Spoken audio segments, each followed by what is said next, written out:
Rock for Boxing Disclosure. I'm at the World Boxing Super Series press conference for the undercard, and I'm with KALLE SAUERLAND. How are you? How are you, Bernadette? You well? I'm very well, thank you. Great to be here. Yeah, nice to be in Manchester, nice to be in England. Yeah, brilliant. There's lots to talk about because it's the first time I've spoken to you actually. Yeah. But what do you think so far? What do you think of the success it's brought? I think, you know, I was always expecting a success when you bring the best against the best, and you bring it on a nice platform like the World Boxing Super Series does, a sensational platform, lots of lights, big productions, and the greatest names in the sport. You expect success to come. The way it's come over the last few weeks with the Fight of the Year candidates and the big arenas, sold out arenas, obviously this Saturday is going to be the pinnacle of that.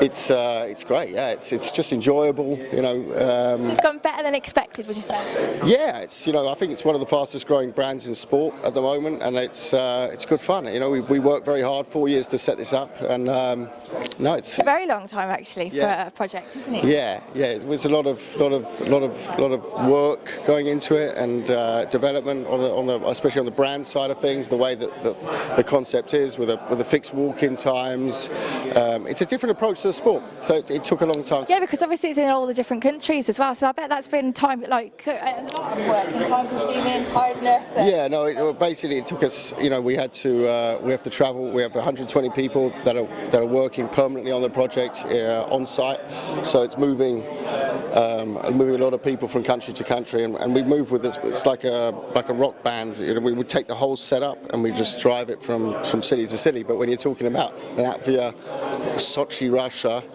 Manchester, that's and then back to Germany. You're talking about a few air miles and a few. I think we've got 9 trucks.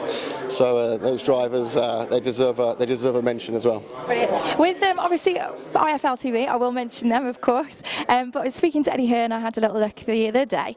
He's mentioned obviously the things that he would change if he was you. So, i.e., the production as one of them. What have you heard about that already? No, I saw Eddie last week. He didn't say anything to me. Oh, interesting. okay. What did he say? Just that these are the certain things that would change. Purse bids, maybe. I mean, what would purse bids? Maybe. Yeah. Okay. So, well, production. I know you spent a lot on production. Yeah. But it looks very good. It works very well. What would you change? Well, did Eddie say he wanted to cut the production budgets, or? Yeah, well, you know. No, I guess as you know, I'd have to find out what he actually said. Difficult for me to comment on. I'm quite happy with everything the way it's going. I think, you know, we look at the production. I don't think you get a better production. Of course, you look at it as a business and you say, do we need to scale back production? That's certainly not going to happen at the moment, though. We're very happy with that. And you know, when people maybe get bored of it, but I can't see that happening. I think it's a format that works. I think if you look at Champions League football, it's been the same format since the beginning, and that's something that we want to stick with. Okay, so you're not going to change anything, or what are you going to change for the next season? Well, with the weight classes potentially. Yeah, of course, I mean, we could do the same 2 again. I think cruiserweights, not many people would moan. We'll see what the super middleweights bring. I tell you what, so far they've been sensational. The last 2 couple of fights, I mean, now Usyk and Gassev in the final is going to be tremendous. Yeah, it is, and it's funny how, you know, everyone was talking about Usyk as the big favourite, and now suddenly they're saying, oh no, Gassev's the favourite, and I'm like, the same people are, you know, they swung. It was a good fight though, wasn't it? It was a great fight, yeah. It was. It was great. It was. Obviously, in reference to, because you've had some freebies, or the fans have had some freebies, haven't they? I mean, what's gonna be the future for that one? Are you gonna continue with some free viewable fights, or are they going to I think you always aim to make as much free and viewable as possible. I mean, viewable is everything. You can pay-per-views viewable as well, but I think you also have to look at the dynamics of it. We're bringing in $50 million in prize money. That we make everything free is a little bit difficult in today's day and age. It was possible 20 years ago to put everything on free TV. I think ITV's done a cracking job in terms of building it up via free TV to this weekend. This weekend, of course, is a pay-per-view. I don't think anyone expected anything else, and that's, you know, I think though if you factor it in, you know, with the last 2 weeks being free, it's a very cheap pay-per-view. They've been great fights. They really have. I must admit, I've enjoyed every moment. They were both amazing to be at, amazing to promote, and just amazing to work with these athletes. Brilliant. And obviously now someone else has come into the mix, haven't they? Is it the Ultimate Boxer? Have you heard of that now? In reference, I think, from Anthony Corolla, Paul Melanage. They're doing like an Ultimate Boxer tournament themselves. Have you not heard of that yet? No, not yet. No, that would be fascinating. Okay. Well, that's something that's going to be happening as well in the UK. So I think they've got different prize funds, etc. Okay. Do you think that they're copying you? Oh, I've never heard of it, so I can't say that.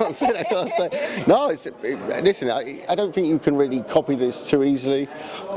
You can do other tournaments, but we're not trying to be the one definitive tournament. We're simply doing what we're doing, you know, and I think the shareholders that we got involved, that's why it took a long time to put up, you know. I think you have to find the right people who want to back this sport. Brilliant. Okay, and you're going to continue with ITV as well? We're going to continue with ITV. Well, we'll see. We'll see how things go. I think it's going very well at the moment. Yeah. Brilliant. Okay. And obviously the weight divisions you were talking about. Questions, Bernadette, yeah. You got to be, haven't you? I applied for your position, by the way, to present this. Oh, did you? Okay. Hopefully in the future. Sorry, that Michelle. wasn't my decision. But I would love to do it in the future. Okay. What I was going to say then, I know you don't like giving predictions either, do you? But how, you know, can I squeeze one? I don't predict on this one here, no. Okay. But I'll write it down. I'll show you after the fight. Okay, fabulous. Yeah. Cool. Also, yeah, so what about the weight divisions? What weight divisions are you looking for in the future? The future, I'll let you know in good time. You're all keeping it secret, surprise. Yeah. Brilliant. All right, I want to thank you very much for your time. It's been a pleasure to meet you. Lovely to have the first interview. Brilliant, and I'll look forward to some more. Definitely. All right, take care. Thank you. Cheers.